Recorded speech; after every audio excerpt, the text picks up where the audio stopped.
Hello everyone, कैसे हो आप सभी लोग। Myself Nikhil Raj Purohit and I welcome you to physics by Nikhil Raj. तो देखो, अपने इस लेक्चर में डिस्कस करने जा रहे हैं कि जो अपना एमएससी वाले पोर्शन में जो क्वांटम मैकेनिक्स है, ठीक है, चाहे वो पहले ऐड थी और कुछ जो अपने पास अभी ऐड हुई है, ठीक है, सारा पोर्शन जो अपने डिस्कस करेंगे और लगभग 90% तक चांस यही रहेंगे कि इस पोर्शन से ही तुम्हारा जो एमएससी वाले पोर्शन में क्वांटम मैकेनिक्स से जो भी क्वेश्चन आना है वो यहीं से तुमको देखने को मिल जाएगा। ठीक है, ये आपकी स्क्रीन के ऊपर जो सिलेबस है वो लिखा हुआ है। ठीक है, इसमें अपने पास एलिमेंट्री थ्योरी ऑफ स्कैटरिंग है, ठीक है, in central potential, partial wave and phase shift analysis है, आइडेंटिकल पार्टिकल है, स्पिन स्टैटिक्स है, approximation method for stationery states है, टाइम डिपेंडेंट परटर्बेशन थ्योरी है, रिलेटिविस्टिक क्वांटम मैकेनिक्स है, ठीक है, कैल्प्स गॉर्डन कोफिशिएंट है, डिराक इक्वेशन है, semi classical theory of radiation है। ठीक है, और इसके अंदर क्या था, ये देखो, जैसे ये है ना approximation method of stationery states, तो इसमें सारे आ जाते हैं, डब्ल्यू के भी आ जाता है, ठीक है, और तुम्हारे पास टाइम इंडिपेंडेंट भी आ जाता है। तो टाइम इंडिपेंडेंट पहले अपने पास था, ये वाले जो टॉपिक हैं, कैल्प्स गॉर्डन हो गया, डिराक हो गया, semi classical theory of radiation हो गई और रिलेटिविस्टिक क्वांटम मैकेनिक्स हो गया, टाइम डिपेंडेंट परटर्बेशन हो गया, ये अभी ऐड हुए हैं। ठीक है, तो अपने ये सारे के सारे टॉपिक जो है वन बाय वन करके देख लेते हैं। उम्मीद करता हूँ तुम लोगों की जो तैयारी जो है बहुत शानदार तरीके से चल रही होगी। लास्ट के 2 वीडियो अपने बचे हैं, क्वांटम मैकेनिक्स का ये वीडियो आ जाएगा, इलेक्ट्रॉनिक्स बचेगी, उसका video I will try my best to put that on tomorrow. ठीक है, कि मैं पूरी कोशिश करूंगा कि कल तुम्हारा इलेक्ट्रॉनिक्स का वीडियो आ जाए और तुम्हारी जो क्रैश कोर्स जो अपने स्टार्ट किया था बहुत अच्छी एनर्जी के साथ, वो बहुत बढ़िया तरीके से फिनिश भी हो जाए। ठीक है, तो आ जाओ देखते हैं, स्टार्ट करते हैं। सबसे पहले अपने पास आता है स्कैटरिंग। देखो, स्कैटरिंग क्या होती है। स्कैटरिंग ऐसा होता है, मतलब आप एक तरीके से कह दो कि स्कैटर करना। ठीक है, और एक मेजर डिफरेंस अगर अपने बात करें स्कैटरिंग और कोलिजन के बीच में, तो कोलिजन में क्या होता है, 2 पार्टिकल्स क्या करते हैं, टच करते हैं। ठीक है, जैसे कि मतलब मान लो ये 2 पार्टिकल है, ये अगर आगे से टकराया फिर ये कहीं गया तो ये कहलाएगी क्या, कोलिजन। क्या कहलाएगा, कोलिजन। मतलब कोलिजन में क्या होता है, फिजिकल टच होता है आपस में, जबकि स्कैटरिंग में क्या होगा, स्कैटरिंग में टच नहीं होता। ये मतलब मान लो पॉजिटिव है, ये भी पॉजिटिव है, तो इसे टकराएगा थोड़ी, ये आकर के ऐसे निकल सकता है, ये आकर के वापस जा सकता है, तो इसको बोलते हैं स्कैटरिंग। ठीक है ना, स्कैटरिंग का मतलब होता है उसका पार डेविएट कर देना। ठीक है ना, उसको स्कैटर्ड कर देना, जो पार्टिकल्स आ रहे हैं ना उनको फैला देना, वो क्या कहलाता है, बेसिकली स्कैटरिंग कहलाता है। ठीक है, अब स्कैटरिंग के अंदर अपने पास जो आपके मेन चीज है वो सबसे पहले आता है डिफरेंशियल क्रॉस सेक्शन। देखो, क्रॉस सेक्शन क्या होता है, क्रॉस सेक्शन बेसिकली बताता है अपने को कि कितनी ज्यादा चांस है, ठीक है, स्कैटरिंग होने के कितने ज्यादा चांस है, कितना एरिया तुमको अवेलेबल है। जैसे कि मतलब मान लो ये, अगर इसका क्रॉस सेक्शन ज्यादा अवेलेबल हो स्कैटरिंग के लिए, तो ज्यादा पार्टिकल इस पे टकरा सकते हैं। अगर इसका क्रॉस सेक्शन क्या हो जाए, कम हो जाए, तो इस पे आकर के कम पार्टिकल्स क्या कर सकते हैं, टकरा सकते हैं। ठीक है, ये रोल होता है तुम्हारे पास किसका, डिफरेंशियल क्रॉस सेक्शन का। ठीक है, डिफरेंशियल क्रॉस सेक्शन का मतलब क्या होता है, छोटा सा पार्ट, क्रॉस सेक्शन का छोटा सा पार्ट। और क्रॉस सेक्शन या कंप्लीट क्रॉस सेक्शन क्या होता है, टोटल अवेलेबल एरिया जो आपके पास है कोलिजन के लिए, सॉरी स्कैटरिंग के लिए। ठीक है, जैसे कि पार्टिकल्स आ रहे हैं तो इसका अपने पास कितना एरिया अवेलेबल है, ठीक है ना, जिसपे पार्टिकल्स आगे टकरा सकते हैं, वो कहलाता है तुम्हारे पास क्रॉस सेक्शन। ठीक है, अब देखो इसके अंदर अपने पास एक फॉर्मूला आता है, dN proportional to J I N C N B ditto. ठीक है, डीएन क्या है कि कितने पार्टिकल्स की स्कैटरिंग होगी, ये किस पे डिपेंड करेगा, सिंपल सी बात है, ये इस पे डिपेंड करेगा कि कितने पार्टिकल पहली बात तो आ रहे हैं। ठीक है, तो जे इंसिडेंट फ्लक्स या number of particles per unit area per unit time. ठीक है, ये होगा जे इंसिडेंट। अब इस एरिया के अंदर कितने पार्टिकल आके टकराएंगे, किस पे डिपेंड करेगा। ठीक है, पहला तो इस पे डिपेंड करेगा, मतलब मान लो यहां स्कैटरिंग हो रही थी, ये पार्टिकल्स आए, इस पे आके टकरा रहा है। अब यहां जो पार्टिकल मैं कैप्चर करूंगा, ठीक है, उसका जो क्रॉस सेक्शन छोटा सा मैंने लिया वो है डिफरेंशियल क्रॉस सेक्शन, ये जो कंप्लीट क्रॉस सेक्शन लूंगा वो हो जाएगा क्रॉस सेक्शन। ठीक है, तो यहां कितने पार्टिकल इकट्ठे होंगे वो डिपेंड करता है किस पे, डीएन जो है वो किस पे डिपेंड करता है, J I N C N B और डी ओमेगा। देखो, डी ओमेगा क्या होता है, सॉलिड एंगल, मतलब मान लो मेरे को यहां पार्टिकल चेक करने कितने पहुंचेंगे, तो इस पॉइंट से जिस जहां स्कैटरिंग हो रही है इसका क्या होगा, सॉलिड एंगल होगा, है कि नहीं। एक तरीके से आप कह सकते हो 3D के अंदर जो एंगल है वो सॉलिड एंगल होगा। तो उस पर भी डिपेंड करता है कि ये कितना एंगल वहां बना रहा है, जितना बड़ा ये एंगल होगा उतने ही ज्यादा स्कैटरिंग पार्टिकल इसके ऊपर पहुंच पाएंगे। ठीक है, जे इंसिडेंट पार्टिकल कितने आने, जितने ज्यादा पार्टिकल आएंगे उतने ज्यादा इसके पास पहुंचेंगे। मान लो 2 ही आया तो हो सकता है 1 ही पहुंचे, अगर लाख आए तो हो सकता है हजारों में पहुंच जाए। ठीक है, तो जे आई एन सी पे भी डिपेंड करेगा कि इस वाले पोर्शन के पास कितने तुम्हारे पास पार्टिकल्स आ रहे हैं। एनबी मतलब नंबर ऑफ स्कैटरिंग सेंटर। ठीक है, स्कैटरिंग करने के लिए कितने सेंटर्स तुम्हारे पास अवेलेबल है वो एनबी पे डिपेंड करेगा। और डी ओमेगा मतलब जो तुम्हारे पास सॉलिड एंगल है वो कितना अवेलेबल है, ठीक है। यहाँ से अगर तुम प्रोपोर्शनलिटी का साइन हटाओगे तो एक कांस्टेंट आएगा जिसको अपने नाम दिया है D sigma by D omega, इसको बोलते हैं अपने क्या, डिफरेंशियल क्रॉस सेक्शन। तो यहाँ से D sigma by D omega क्या आ जाएगा, डी एन बाय का J I N C N B और डी ओमेगा, इन सब के यूनिट वगैरह जो है वो यहाँ सारे लिखे हुए हैं, ठीक है। इसको बोलते हैं अपने क्या, डिफरेंशियल क्रॉस सेक्शन। अच्छा, डिफरेंशियल क्रॉस सेक्शन हो गया, एक तरीके से एरिया है, तो यूनिट क्या होती है, मीटर स्क्वायर, तो इसकी यूनिट क्या हो जाएगी, मीटर स्क्वायर। अब तुमको निकालना होता है टोटल क्रॉस सेक्शन, या तुम कह सकते हो क्रॉस सेक्शन, जिसे अपने बोलेंगे सिग्मा, ठीक है। तो वो कैसे निकलता है, इसका मैं इंटीग्रेशन कर दूं किसके रिस्पेक्ट में, डी ओमेगा के रिस्पेक्ट में, है कि नहीं। लिमिट लगा करके, जो थीटा की लिमिट होती है और पाई की लिमिट होती है अपने पास स्फेरिकल कोऑर्डिनेट सिस्टम के अंदर, वो लगा देता हूं, अपना काम हो जाएगा, ठीक है। लगाओ, इंटीग्रेशन करो। अब यहाँ डी ओमेगा करोगे, अब याद करो तुम्हारे पास जो डी टो था, जो अपने पास स्फेरिकल के अंदर डी टो होता है, वो क्या होता है, वो होता है अपने पास R square sine theta D theta D phi D R, ठीक है। इसमें से आर स्क्वायर डी आर वाला पार्ट आप क्या कर दो, हटा दो, है ना। या एक तरीका अपने पास ये भी है कि जो थीटा और फाई वाला सेक्शन है ना, ठीक है, सिर्फ एंगल वाला वो पोर्शन ले आओ, तो यहाँ जो डी ओमेगा होता है इसका मान कितना होता है, इसका मान होता है साइन थीटा डी फाई, ठीक है। तो ये अपने पास डी ओमेगा का मान आ गया। तो जब आप इसका इंटीग्रेशन कर दोगे तो आपके पास क्या आ जाएगा, टोटल क्रॉस सेक्शन आ जाएगा, ठीक है। तो ये दो तीन चीजें जो है आपके पास यहाँ पे काफी इंपॉर्टेंट है। अब आता है, देखो हार्ड स्फीयर स्कैटरिंग होती है, ठीक है। इसमें डायरेक्टली क्वेश्चन पूछा जाता है, हार्ड स्फीयर स्कैटरिंग जो होती है उसके अंदर क्वांटम मैकेनिकली जो तुम्हारे पास क्रॉस सेक्शन आता है वो आता है 4 पाई आर स्क्वायर, और क्लासिकली जो है ये आता है पाई आर स्क्वायर। तो यहाँ एक क्वेश्चन पहले ये आ चुका है, शायद सी नेट में आया था, और आई थिंक ये हमारे वाली आरपीसी जो आरपीसी 2022 था उसमें भी इसका क्वेश्चन आया था कि सिग्मा क्वांटम मैकेनिकली जो हार्ड स्फीयर स्कैटरिंग का जो एरिया आता है और क्लासिकली जो एरिया आता है उनका रेशियो कितना होता है, तो वो होता है 4:1, ठीक है। आप थोड़ा सा देख सकते हो। अब देखो तुम्हारे पास मान लो कोई वेव मूव कर रही है, ठीक है, वेव मूव कर रही है, क्या कर रही है, वेव मूव कर रही है, वो आकर के किसी सेंटर से टकरा करके स्कैटर्ड हो गई। तो अब एक तो वो खुद वेव ही है, अरे पूरी वेव आएगी तो पूरी पूरी थोड़ी टकरा जाएगी, बहुत सारी वेव्स होगी, ठीक है। तो अब जब ये आगे बढ़ेगी तो इसके अंदर एक तो ओरिजिनल पार्ट इसका जो ये स्टार्ट से आ रही थी, एक इसे स्कैटर्ड होके भी तो आई है, ठीक है ना। जब आगे वेव बढ़ रही होगी उसमें दो पार्ट होंगे, एक तो होगा तुम्हारे पास इंसिडेंट वाली वेव का, एक होगा स्कैटर्ड वाली वेव का, ठीक है। तो जो साइड टोटल है तुम्हारे पास आगे जो मूव कर रही होगी तुम्हारे पास वेव्स, उनका जो साइड टोटल आएगा वो आएगा A E to power iota R plus A F theta phi E to power iota K R by का आर, ठीक है। तो ये तो अपने पास होगी इंसिडेंट वाली वेव्स, और ये होगी अपने पास स्कैटरिंग के बाद जो स्कैटर्ड वेव मूव कर रही है वो वाला पार्ट, ठीक है। थोड़ा सा अब देखो, इसके बाद साइड टोटल जो तुम्हारा दो से मिलकर बन जाएगा, इंसिडेंट वाले पार्ट से और स्कैटर्ड वाले पार्ट से, ठीक है। इसके बाद आता है अपने पास, अगर तुमको ये दिया हो कि इलास्टिक स्कैटरिंग है, इलास्टिक स्कैटरिंग का मतलब क्या होता है कि तुम्हारे पास जो वेव नंबर है के जो है तुम्हारे पास 2 पाई अपॉन लैम्डा जो होता है उसका मान चेंज नहीं होगा, ठीक है। तो इलास्टिक स्कैटरिंग अगर केस लेके चलो, ठीक है, तो तुम्हारे पास जो स्कैटरिंग एम्पलीट्यूड है एफ थीटा फाई जो है इसको बोलते हैं स्कैटरिंग एम्पलीट्यूड। क्या बोलते हैं, स्कैटरिंग एम्पलीट्यूड इसको बोलते हैं। ये थीटा और फाई के ऊपर डिपेंड करता है। अगर इलास्टिक स्कैटरिंग तुम्हें दे रखी है और स्कैटरिंग एम्पलीट्यूड दे रखा है, ठीक है, तो तुम्हारा D sigma by D omega जो है डिफरेंशियल क्रॉस सेक्शन जो है इसका मान कितना आ जाएगा, सिंपली एफ थीटा फाई का मॉडुलस का होल स्क्वायर आ जाएगा, ठीक है। मतलब एफ स्टार आ जाएगा एक तरीके से, ठीक है। अब इससे सिग्मा निकालना हो तो बहुत ही इजी है, इसका समाकलन कर दो, है कि नहीं, यही तो करते हैं, इंटीग्रेशन ऑफ डी ओमेगा, इतना ही तो करना है। तो D sigma by D omega से आपका सिग्मा भी निकल के आ जाएगा। अब आता है अपने पास क्या, पार्शियल वेव एनालिसिस। इसमें दो फॉर्मूले हैं, ठीक है, वो तुम्हारे लिए काफी इंपॉर्टेंट है। पार्शियल वेव एनालिसिस के अंदर क्या होता है कि तुम्हें दो लिमिट दी गई होती है, ठीक है। या तो तुम्हें दी गई होगी लो एनर्जी लिमिट, जब लो एनर्जी लिमिट रहेगी तो हमेशा सिर्फ L इजिकल टू 0 ही अपने कंसीडर करेंगे। जब L इजिकल टू 0 कंसीडर करेंगे तो सिर्फ S वेव की बात होगी, ठीक है। और हाई एनर्जी लिमिट दी होगी तो सारा का सारा कंट्रीब्यूशन होगा, L इजिकल टू 0 से लेकर के L इजिकल टू इनफिनिटी तक सारा का सारा कंट्रीब्यूशन अपने पास आएगा, ठीक है ना। तो पार्शियल वेव एनालिसिस को बोलते हैं कि जो तुम्हारे पास टोटल डिफरेंशियल क्रॉस सेक्शन है वो कितना आता है, sigma 4 pi upon k square summation L is equal to 0 से लेकर के infinite 2L + 1 sine square del L, ठीक है। अगर यहाँ तुम्हें अलग अलग वैल्यू दी होगी, अगर ये दिया हो कि L का मान 0 ही है, ठीक है, तो L का मान आप 0 रखोगे, तो 0 रखोगे तो कितना हो जाएगा, 2 × 0 + 1 मतलब 1, साइन स्क्वायर डेल जीरो। ठीक है, अब डेल जीरो का मान दिया होगा तो वो पुट कर दोगे तो तुम्हारे पास सिग्मा आ जाएगा। हो सकता है तुम्हें एल इजिकल टू जीरो के साथ साथ एल इजिकल टू 1 भी दिया हो, तो एल इजिकल टू जीरो वाला लिखोगे यहाँ पहले प्लस फिर एल इजिकल टू 1 वाला लिखोगे, है ना। ये समेशन में आप पुट करके ऐड करके सिग्मा निकाल दोगे। इससे क्वेश्चन आ सकता है, आया भी हुआ है सीएसएन नेट में तो। और नेट के जो इजी क्वेश्चन होंगे वो तुम्हें जो एमएससी वाला पोर्शन जो है उसमें देखने को मिलेंगे।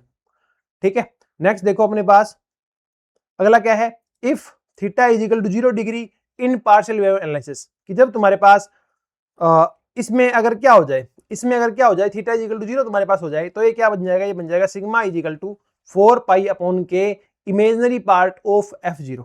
ठीक है ना, कि अगर थीटा इज इक्वल टू 0 है, पार्शियल वेव एनालिसिस की अपने बात कर रहे हैं, ठीक है, तो सिग्मा अपने पास क्या आ जाएगा 4 पाई अपॉन के आ जाएगा इमेजिनरी पार्ट ऑफ f0। ठीक है, इसको बोलते हैं ऑप्टिकल थ्योरम। ये तुमको डायरेक्टली दी जा सकती है या ये पूछ सकते हैं स्कैटरिंग के अंदर ऑप्टिकल थ्योरम जो है वो कौन सी है।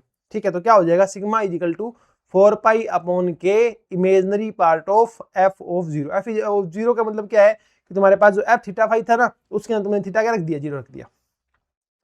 ठीक है, ये तुम्हारे पास स्कैटरिंग से इतना ही है।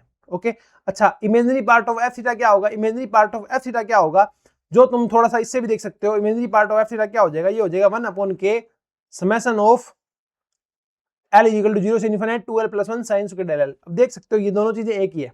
ठीक है, ये दोनों चीजें क्या है, एक ही है, बस एक डिफरेंस हुआ है, थीटा का मान 0 रखा है, तो इसके अलावा जो इसमें बच गया वो इमेजिनरी पार्ट ऑफ f0 है कि नहीं। 1 अपॉन के बच गया, समेशन बच गया, l इज इक्वल टू 0 से इनफिनिट बच गया, 2l प्लस 1 बच गया, साइन स्क्वायर डेल l बच गया। ओके, अगला देखो, अगला टॉपिक अपने पास क्या आता है, आइडेंटिकल पार्टिकल। आइडेंटिकल पार्टिकल्स कौन से होते हैं, आइडेंटिकल पार्टिकल बेसिकली वो पार्टिकल होते हैं जो लगभग एक जैसे दिखते हैं। ठीक है ना, आइडेंटिकल पार्टिकल्स ऐसे होते हैं जो लगभग एक जैसे दिखते हैं। इसमें बेसिकली अपने पास वो नॉर्मली तुमने पार्टिकल का डिस्ट्रीब्यूशन वगैरह सब पढ़ रखा है, स्टैटिस्टिकल मैकेनिक्स में अनुराधा मैम ने आपको पढ़ाया था, और मैंने भी थोड़ी बात कर ली थी एमएससी वाले पोर्शन में जब अपने स्टेट व थर्मो पढ़ी थी तब। ठीक है, तो आइडेंटिकल पार्टिकल में देखो जनरली अपने पास जो सिस्टम बनेगा, अब यहाँ टॉपिक ये किस बिहार पे दिया हुआ है क्वांटम मैकेनिक्स के अंदर वो थोड़ा समझो, कि आइडेंटिकल पार्टिकल जो है आपको दो नेचर के सिस्टम हमेशा मिलेंगे, एक मिलेगा बोसोनिक नेचर का और एक मिलेगा फर्मियोनिक नेचर का। एक मिलेगा बोसोनिक नेचर का और दूसरा मिलेगा फर्मियोनिक नेचर का। ठीक है, अब देखो बोसोनिक नेचर क्या होता है, बोसोनिक नेचर होता है जब तुम्हारे पास जो फर्मियोन्स है एक एटम के अंदर क्या होते हैं, फर्मियोन्स ही तो होते हैं। तुम्हारे पास न्यूट्रॉन होगा, इलेक्ट्रॉन होगा, प्रोटॉन होगा, तीनों को एडिशन करो, neutron plus proton plus electron, तीनों को जब तुम ऐड करोगे तो इनका जो एडिशन है proton plus neutron plus electron का अगर एडिशन इवन बन जाएगा, ठीक है, क्या बन जाएगा, इवन बन जाएगा, तो वो सिस्टम क्या कहलाएगा, बोसोनिक सिस्टम कहलाएगा। क्या कहलाएगा,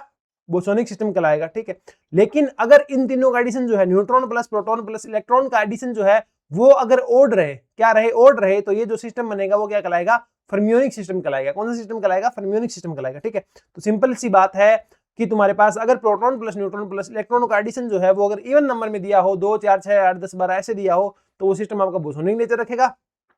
ठीक है, और अगर जो एडिशन है neutron plus proton plus electron का ओड दिया हो तो वो अपने पास फर्मियोनिक नेचर रखेगा। अब सिंपल सी बात ये आ गई, इनको क्यों जोड़ा, इनको इसलिए जोड़ा कि न्यूट्रॉन और प्रोटॉन और इलेक्ट्रॉन जो है तीनों की तीनों पार्टिकल की स्पिन हाफ है, तीनों की तीनों पार्टिकल की स्पिन हाफ है, और ये अपने पास फर्मियोनिक नेचर रखते हैं।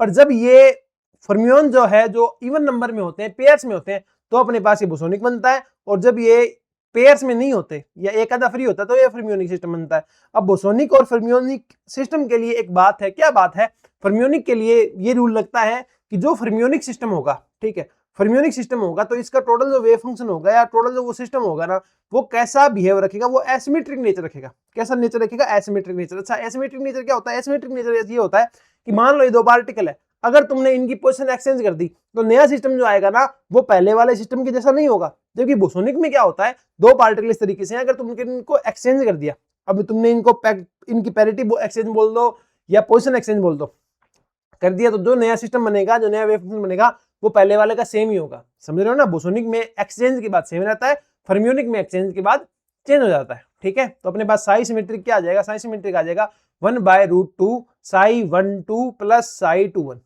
ठीक है, ये सिमेट्रिक के लिए आ जाएगा, मतलब बोसोनिक दिया होगा तो साई सिमेट्रिक तुम्हारा ऐसा होगा, और अगर फर्मियोनिक दिया होगा n plus p plus e odd होंगे तो साई एसिमेट्रिक आएगा, वो तुम्हारे पास कुछ ऐसा होगा। अब यहाँ पे चेंज करके देख लो, 2 1 और 1 की जगह 2 कर दो, 2 की जगह 1 कर दो, तो आगे माइनस आ जाएगा। ठीक है, ये इसको बोलते हैं एसिमेट्रिक। यहाँ 2 की जगह 1 करो, 1 की जगह 2 करो, कोई फर्क ही नहीं पड़ेगा, ठीक है, इसलिए इसको बोलते हैं साइसिमेट्रिक। अच्छा, अब देखो ये जो बात है ना, साई सिमेट्रिक होगा और साई सिमेट्रिक होगा, ये टोटल वेव फंक्शन के लिए है ना। टोटल वेव फंक्शन मतलब अगर आप ऐसा हो सकता है इसके लिए स्पिन वाला पार्ट और सिमेट्रिक हो, इसके लिए भी सिमेट्रिक हो, लेकिन टोटल वेव फंक्शन की जब बात करोगे आप, टोटल में क्या आते हैं, स्पिन आता है और स्पेस आता है, ठीक है। जब आप न्यूक्लियर फिजिक्स के अंदर जाते हो, मैंने न्यूक्लियर फिजिक्स पढ़ाई होगी कि ड्यूट्रॉन वाली प्रॉब्लम पढ़ाई होगी, तो वहां मैंने बताया होगा इसमें स्पिन भी आती है, स्पेस भी आता है, आइसो स्पिन भी आती है और एक आधी चीज और भी आती है, ठीक है। पर यहाँ जनरली जब अपने एटम की बात कर रहे हैं तो यहाँ अपने पास साई जो है टोटल वो दो से मिलकर बना होता है, साई स्पिन और साई स्पेस, ठीक है ना। अब देखो साई टोटल क्या होगा फर्मियोनिक के लिए, एसिमेट्रिक होगा। तो हो सकता है ये सिमेट्रिक हो जाए, ये एसिमेट्रिक हो जाए, या ये एसिमेट्रिक हो जाए, ये सिमेट्रिक हो जाए, इस तरीके से हो सकता है ना, ठीक है। बोसोनिक के लिए क्या करना है, अपने को सिमेट्रिक करना है, मतलब या तो ये भी सिमेट्रिक होगा और ये भी क्या होगा, सिमेट्रिक होगा, तब जाकर के टोटल क्या हो जाएगा, सिमेट्रिक हो जाएगा, ठीक है। ये थोड़ी चीजें जो है आप देख सकते हो। इसके बाद अपने पास आता है परटर्बेशन थ्योरी। परटर्बेशन थ्योरी के अंदर, परटर्बेशन थ्योरी क्या होती है कि मान लो एक सिंपल हैमिल्टनियन था, जैसे कि अपने बात करते हैं हार्मोनिक ऑसिलेटर के अंदर, तो हार्मोनिक ऑसिलेटर के अंदर अपने पास सिंपल जो काइनेटिक एनर्जी है वो क्या हो जाएगी, 1/2mv² प्लस पोटेंशियल एनर्जी क्या हो जाएगी, 1/2kx²। सिंपली हो जाएगी, कोई इशू वाली बात इसमें नहीं है, ठीक है। अब अपने क्या करें, इसकी पोटेंशियल एनर्जी को थोड़ा सा मोल्ड कर दें, थोड़ा सा चेंज कर दें। जैसे कि पोटेंशियल एनर्जी अभी कितनी है, 1/2kx² है, इसको अपने कर देते हैं 1 प्लस, इसको अपने कर देते हैं v = 1/2kx² प्लस mx, ठीक है ना। एक टर्म अपने नई ऐड कर दी, तो ये जो नई टर्म ऐड हुई है वो पहले के सिस्टम से थोड़ी अलग है। अब जो एनर्जी आएगी, पहले जो हार्मोनिक ऑसिलेटर की एनर्जी आ रही थी अपने पास, E0 जो था वो 1/2 था, E जो 1 था वो 3/2 था, नेक्स्ट जो था वो 5/2 था। पर अब जब ये इंट्रोडक्शन होगा, एक टर्म जो तुमने नई ऐड कर दी, परटर्बेशन जो नया ऐड कर दिया, तो इससे जो आइगन वैल्यू है, चाहे वो वेव फंक्शन की हो, चाहे तुम्हारे पास एनर्जी आइगन वैल्यूज हो, वो क्या हो जाते हैं, चेंज हो जाती है। यही सारा खेल क्या है, परटर्बेशन थ्योरी है, ठीक है। अब जो नया पार्ट तुमने पोटेंशियल एनर्जी में ऐड किया, ठीक है, बेसिकली क्या होता है कि चेंज होता है हैमिल्टनियन के अंदर। पहले क्या था, H0 था, बाद में क्या हो गया, H हो गया। अब ये H किससे बनेगा, पहले वाला प्लस उसमें नई कुछ ना कुछ नई टर्म लगी होगी। अब जो HP बनता है तुम्हारे पास, जो डिस्टर्बेंस आता है ना, वो हमेशा 99% तक पोटेंशियल एनर्जी में ही डिस्टर्बेंस आता है, ठीक है। अब जो तुम्हारा डिस्टर्बेंस है, अगर वो टाइम पे डिपेंड करता है, तो ये जो परटर्बेशन थ्योरी है वो कहलाएगी टाइम डिपेंडेंट परटर्बेशन थ्योरी। अगर ये टाइम पे डिपेंड नहीं करता तो ये कहलाएगी टाइम इंडिपेंडेंट परटर्बेशन थ्योरी। तुम्हारे पास जो क्वेश्चन आएगा वो 200% चांस यही है कि टाइम,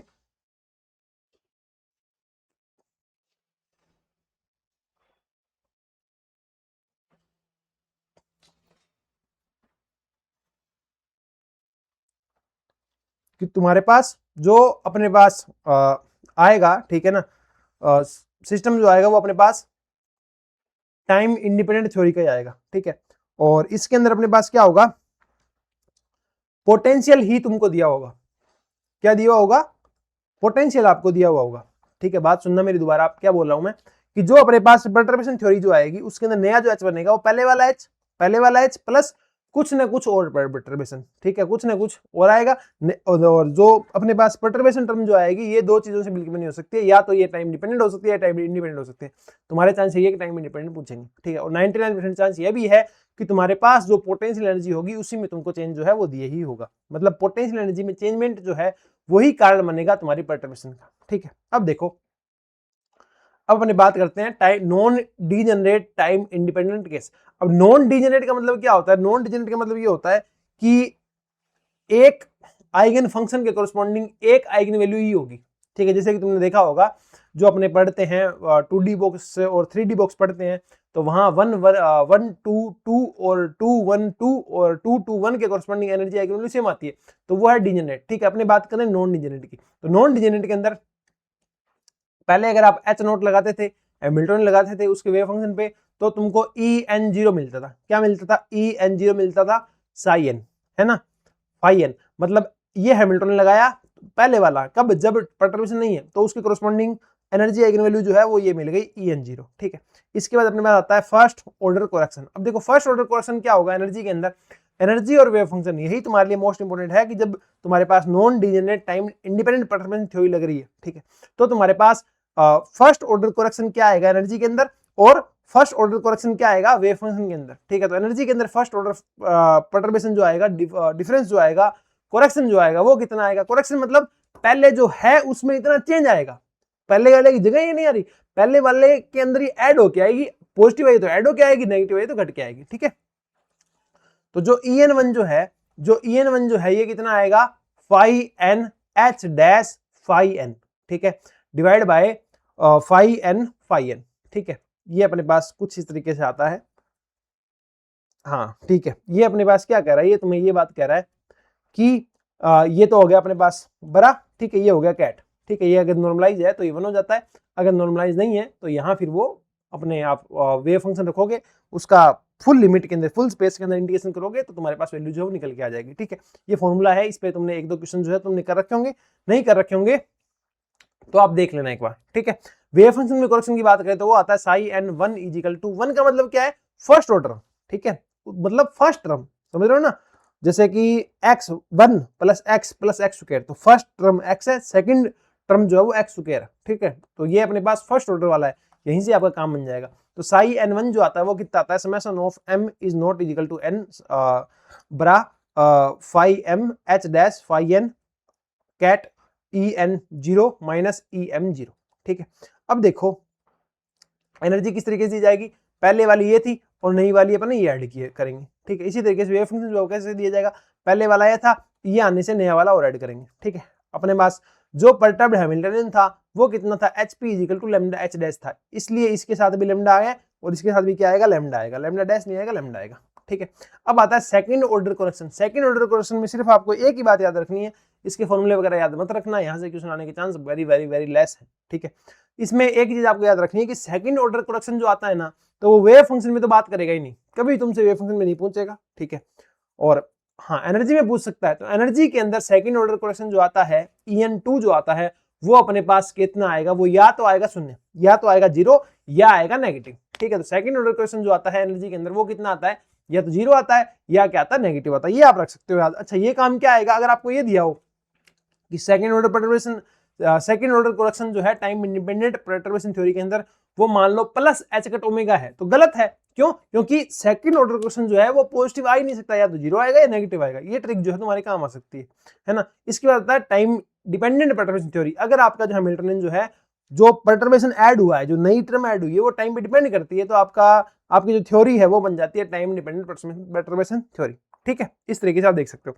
अगला अपने पास क्या आता है, Fermi golden rule. Fermi golden rule क्या कहता है, देखो टाइम डिपेंडेंट परटर्बेशन थ्योरी से रिलेटेड ही है ये, ठीक है। टाइम डिपेंडेंट परटर्बेशन थ्योरी इस बार ऐड हुई है और आई डोंट थिंक आपको ये पूछेंगे, उसमें से फर्मी गोल्डन रूल जरूर पूछ सकते हैं, वो मैं आपको बता देता हूँ, देख लेना। फर्मी गोल्डन रूल क्या है, फॉर ए कांस्टेंट परटर्बेशन, अगर एक कांस्टेंट परटर्बेशन अप्लाई किया गया है, if we wait long enough, अगर हम थोड़ा लॉन्ग समय के लिए अगर वेट करें, और अगर परटर्बेशन कैसा अप्लाई किया गया है, कांस्टेंट परटर्बेशन अप्लाई किया गया है, और अगर हम लंबे समय के लिए थोड़ा वेट करते हैं तो हमारी जो ट्रांजिशन रेट है, इनिशियल स्टेट से फाइनल स्टेट वाली जो ट्रांजिशन रेट है, ठीक है, वो क्या हो जाती है, कांस्टेंट हो जाती है, ट्रांजिशन प्रोबेबिलिटी जो है वो कांस्टेंट हो जाती है। क्या समझे, कि अगर तुमने कांस्टेंट परटर्बेशन लगाया और लगाने के बाद तुम अगर लॉन्ग इनफ वेट करते हो तो तुम्हारे पास जो ट्रांजिशन रेट होती है ना वो क्या हो जाती है, कांस्टेंट हो जाती है, ठीक है। इसके बाद देखो क्या आता है, इसके बाद तुम्हारे पास और भी तरीके हैं जो स्टेट्स चेंज होगी, ठीक है, जो डिस्टर्बेंस आएंगे उनसे निपटने के बाद जो फाइनल स्टेट निकालते हैं, एनर्जी आइगन वैल्यू निकालते हैं, ये सब निकालने के और भी तरीके हैं। उनमें से एक आता है वेरिएशनल मेथड। क्या आता है, वेरिएशनल मेथड आता है। वेरिएशनल मेथड देखो क्या होता है कि अपने पास जो परटर्बेशन, जब परटर्बेशन थ्योरी क्या हो जाती है, फेल हो जाती है, तो अपने किसकी तरफ चलते हैं, वेरिएशनल मेथड की तरफ चलते हैं। इसमें एक बात आप याद रख सकते हो कि जब भी वेरिएशनल मेथड से आप एवरेज एनर्जी निकालोगे तो वो एग्जैक्ट एनर्जी से या तो बड़ी आएगी या इक्वल आएगी। क्या समझे, अगर मान लो तुम्हारे पास 4 ऑप्शन दिए हो कि वेरिएशनल मेथड का यूज करके अपने क्या करते हैं, हार्मोनिक ऑसिलेटर की ग्राउंड स्टेट एनर्जी निकालते हैं, जहां जो डिस्टर्बेंस है, परटर्बेशन जो है वो अपने पास kx है मान लो, तो जो अपने पास नई ग्राउंड स्टेट आएगी ना, पहले वाली से ज्यादा तो बड़ी आएगी। पहले वाली कितनी थी, 1/2 h कट ओमेगा, तो या तो उससे बड़ी आएगी, मतलब 2 h कट ओमेगा आएगी, या 3/2 h कट ओमेगा आएगी, ठीक है, जो भी आएगी, या उसके इक्वल आएगी, या 1/2 h कट ओमेगा आ सकती है। मान लो तुमको ही दे दिया 0.1 h कट ओमेगा, ठीक है, या 0, ठीक है, ऐसा अगर तुमको कुछ दे दिया जाए तो वो तुम्हारे पास सही नहीं है, वो ऑप्शन तुम डायरेक्टली काट सकते हो। तो वेरिएशनल मेथड यूज करने के बाद जो अपने पास ग्राउंड स्टेट आपको मिलती है वो एग्जैक्ट ग्राउंड स्टेट से बड़ी ही आती है या इक्वल आएगी, ये आप याद रख सकते हो। ठीक है, अब देखो कि बस इसमें करते कैसे हैं, तुम्हारे पास कोई भी तुमको जो पोटेंशियल एनर्जी दी होगी उसके करस्पॉन्डिंग तुम एक ट्रायल वेव फंक्शन मानोगे ना। ये क्या लिखा हुआ है, साई टी एक्स लिखा हुआ है, तो ट्रायल वेव फंक्शन तुमने माना है। ठीक है, ट्रायल वेव फंक्शन तुमने मान लिया। अब यहाँ क्या करते हो, इससे तुम ई बनाते हो, इससे क्या बनाते हो, ई बनाते हो। ई बनाने के बाद, ई का एवरेज बनाने के बाद उससे आप निकालते हो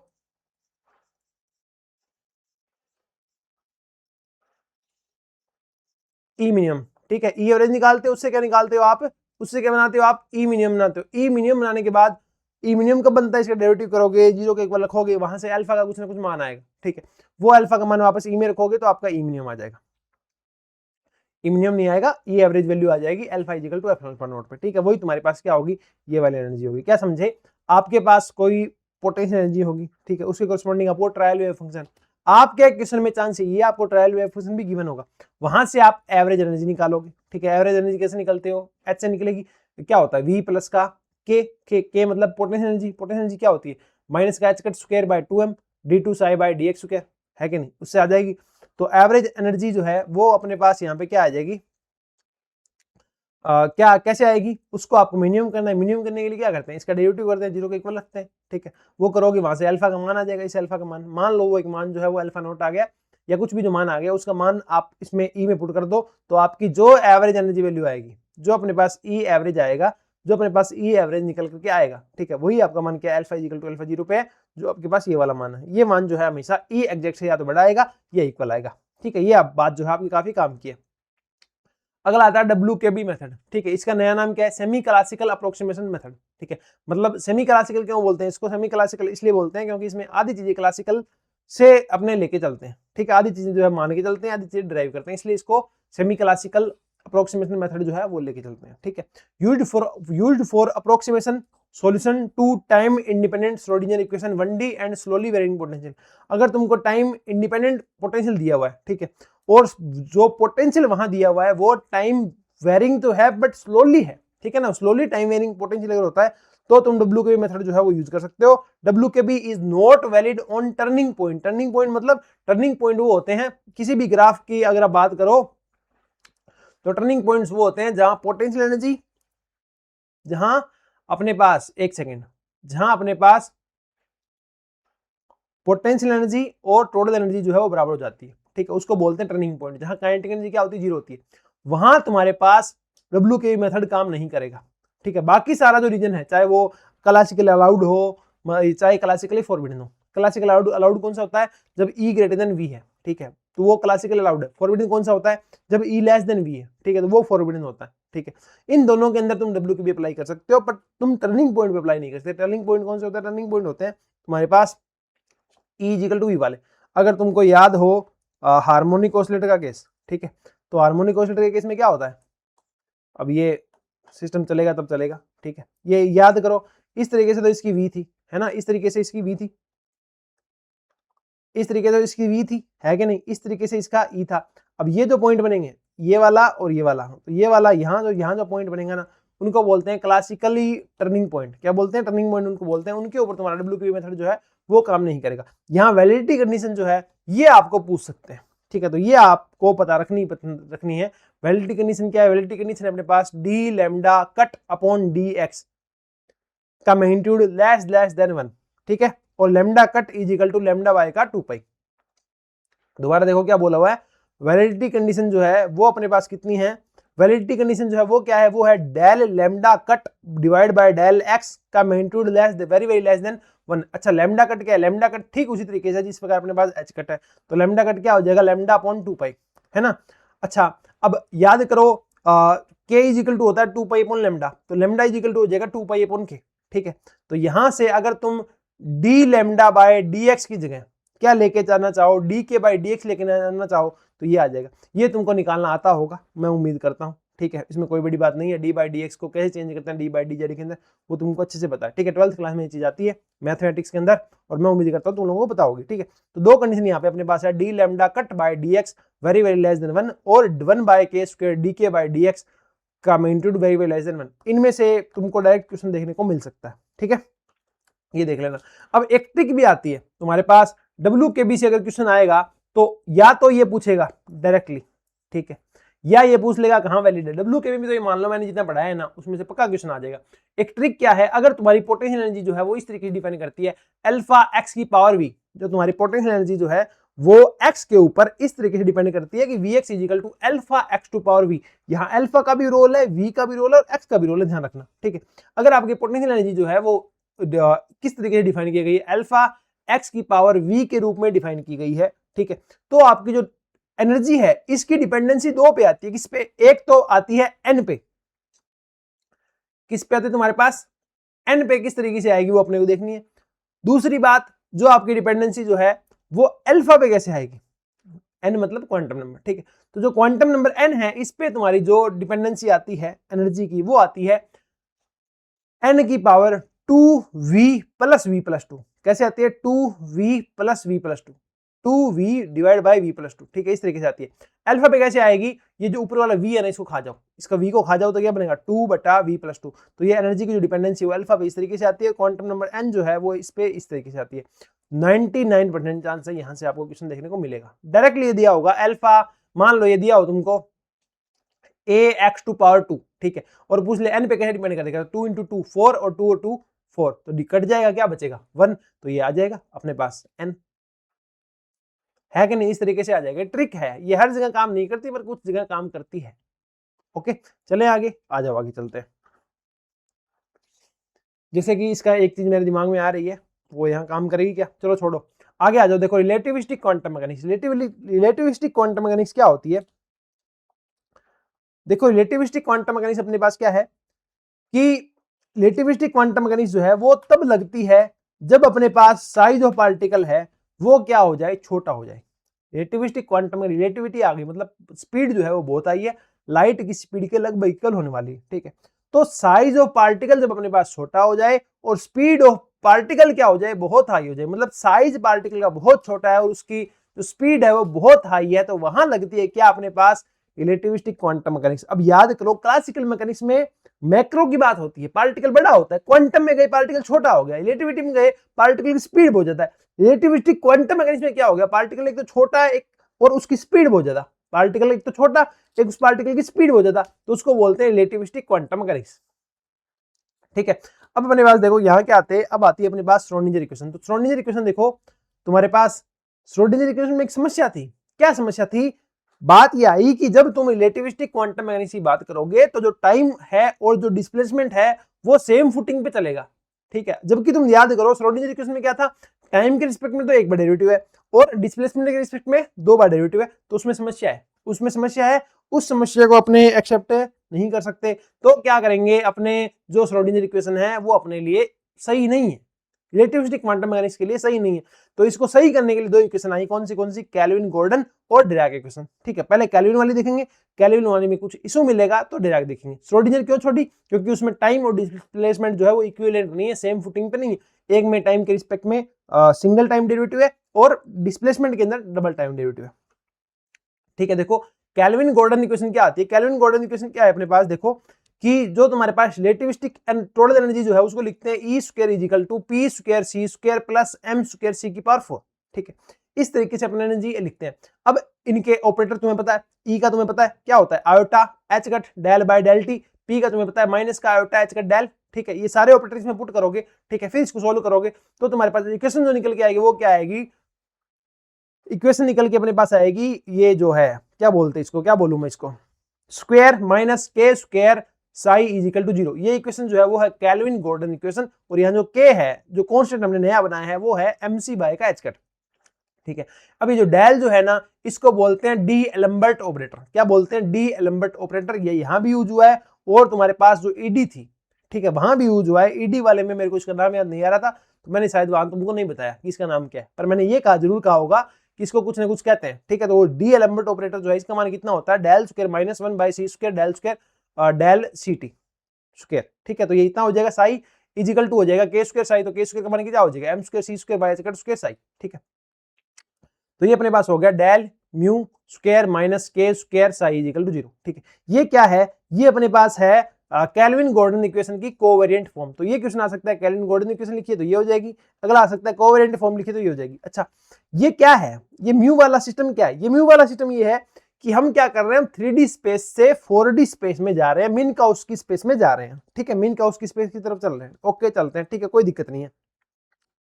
अगर मिनकाउस की स्पेस की तरफ चलें तो एक बात सोचो, डेल स्क्वायर का मतलब क्या, del square by del x square, del square by del y square plus del square by del z square, ठीक है। और ये क्या है, 1 अपॉन, इसको अगर तुम माइनस को अंदर ले आओ, -1 को अंदर लाओगे तो बनेगा आयोटा स्क्वायर, ठीक है। तो ये है आयोटा स्क्वायर सी स्क्वायर डेल्टा टी स्क्वायर। तो इसको तुम लिख सकते हो एक तरीके से, क्या लिख सकते हो, इसको लिख सकते हो del by del bracket iota c t, है ना, इसका स्क्वायर। मतलब चौथा कोऑर्डिनेट जो है, जिस प्रकार तुम्हारे पास x है, y है, z है, इस प्रकार चौथा कोऑर्डिनेट क्या है, आयोटा सी टी है, ठीक है। वो इक्वेशन जो है वो इससे बनती है, ठीक है, वो भी थोड़ा सा तुम देख सकते हो, इस प्रकार बनता है। ये केल्विन गॉर्डन इक्वेशन है, मुझे ये लगता है केल्विन गॉर्डन इक्वेशन जो है वो यहाँ से आ जाएगा, और इतने ही क्वेश्चन आएंगे एडवांस क्वांटम मैकेनिक्स से, ठीक है। अब देखो ये तुमने केल्विन गॉर्डन ने अपनी इक्वेशन दे दी, इसमें भी समस्या है, क्या इक्वेशन समस्या है, ई स्क्वायर का मान इतना है, तो ई का मान कितना होगा, root of P square C square plus M square C की पावर 4 है कि नहीं। अच्छा इसके दो मान बनेंगे, जब आप किसी चीज का रूट लेते हो तो दो मान बनता है, दो वैल्यूज बनती है, 4 का रूट लोगे तो प्लस माइनस 2 बनता है, तो ई इज इक्वल टू क्या आ गया, plus minus, E is equal to क्या आ गया, प्लस माइनस आ गया।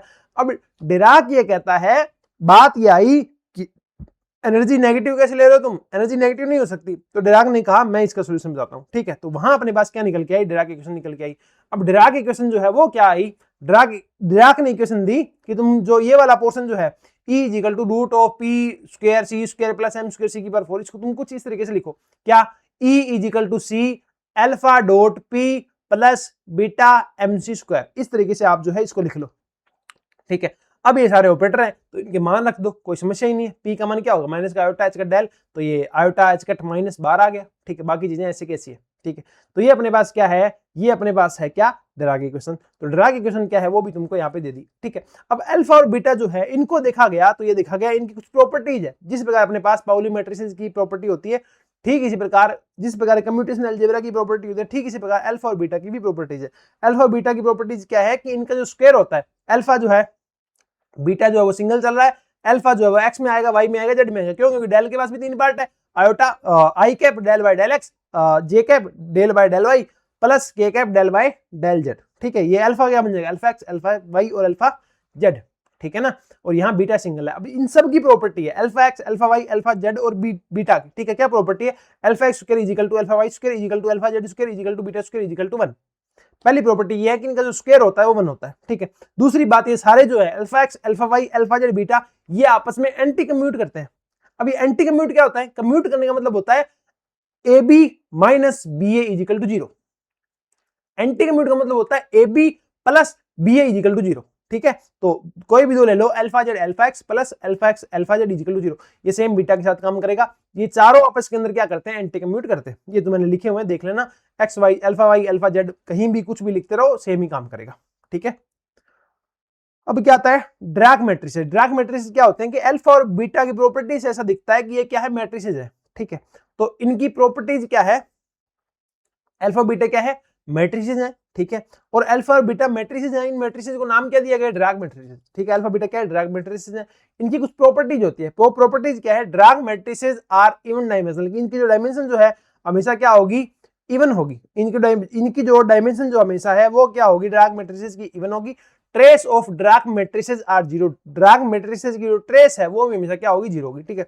Beta square is equal to 1, वो तो देख लिया, अल्फा एक्स स्क्वायर भी बनना है, beta alpha x alpha y square भी बनना है, अल्फा जेड स्क्वायर भी बनना है और बीटा स्क्वायर भी बनना है, ठीक है। और आइगन वैल्यू जो है इन मैट्रिसेस की प्लस माइनस 1 होगी, ठीक है, कोई दिक्कत नहीं। डायगोनल एलिमेंट्स विल बी +1 और -1, डायगोनल एलिमेंट जो है वो +1 और -1 ही होगा बीटा के लिए, ठीक है। अल्फा एक्स कैसे डिफाइन होगा, मैट्रिक्स 0 सिग्मा एक्स 0, ठीक है। ये 0 0 0 1 0 0 1 0 0 1 0 0 1 0 0 0, इस तरीके से अल्फा एक्स आएगा तुम्हारे पास। यहाँ मैंने सिग्मा एक्स और सिग्मा एक्स का मान रखा है, सिग्मा एक्स क्या थी, पाउली मैट्रिसेस थी, ठीक है। इस तरीके से हमारे पास सिग्मा वाई आ जाएगा, इसी तरीके से हमारे पास सिग्मा जेड आ जाएगा, ठीक है। इसके बाद नया टॉपिक जो आता है अपने पास, ये sigma x sigma y sigma z के मैंने मान लिख दिए, ठीक है। ये क्या है अपने पास, पाउली स्पीड मैट्रिसेस है, ठीक है ना। क्वांटम वाले पोर्शन में आई थिंक यहां से क्वेश्चन आ जाएगा, ठीक है। अब आती है semi classical theory of radiation. अब सेमी क्लासिकल नाम क्यों इसका? सेमी क्लासिकल इसलिए है जो रेडिएशन आकर के किसी पार्टिकल पे पड़ रहा है, जो रेडिएशन आकर के किसी एटम पे पड़ रहा है, तो उस एटम की स्ट्रक्चर को तो अपने क्वांटम मैकेनिकली देखेंगे, और जो रेडिएशन आ रहा है उसको क्लासिकल मैकेनिकली देखेंगे। समझ रहे हो ना? मतलब लाइट आ रही है, फोटॉन्स आ रहे हैं किसी एटम के ऊपर, किसी सिस्टम के ऊपर, तो उस सिस्टम को तो अपने डिस्कस करेंगे, सर्च करेंगे क्वांटम मैकेनिकली, ठीक है। और जो लाइट आ रही है उसको अपने सर्च करेंगे, उसके बारे में बात करेंगे क्लासिकली मैकेनिकली, ठीक है ना। इस तरीके से बात करेंगे। तो ये थ्योरी क्या बन गई? आधी क्लासिकल आधी क्वांटम। तो that's why we call this semi classical theory of radiation. अब semi classical theory of radiation क्या कहती है? जब लाइट आ रही है एटम के ऊपर तो ये स्पॉन्टेनियस इमिशन नहीं हो सकता। Semi classical theory of radiation क्या कहती है कि, एक मिनट रुकना, एक सेकंड मुझे इसमें कुछ देखने दो।